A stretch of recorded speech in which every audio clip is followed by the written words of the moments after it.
Hello WhatsApp guys, আজকে আমি আপনাদেরকে দেখাবো যে সূর্যমুখী থেকে মৌমাছিরা যে মধু সংগ্রহ করে সেটাই আমরা দেখব যে তারা কিভাবে মধু সংগ্রহ করে নিয়ে যায়। তো প্রথমেই আমরা একটি মৌমাছিকে খুঁজবো। তো দেখি আমরা কাছে যাব, মৌমাছিটির কাছে যাব।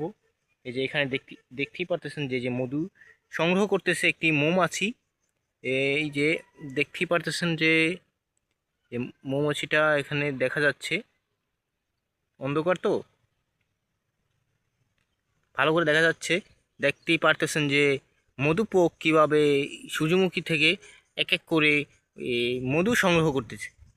তো মধু সংগ্রহ করে তারা নিয়ে যায় তাদের বাসায়, সেখানে নিয়ে তারা তাদের মধু জমা করে। আর জমা করে সেখান থেকেই তারা যে সময় ফুলের সিজন থাকে না তখন তারা সেখান থেকে মধু খেয়ে থাকে।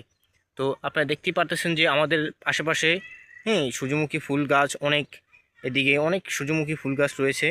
তো আপনাদেরকে আমি পুরো ক্ষেতটি ঘুরিয়ে দেখাচ্ছি, দেখেন।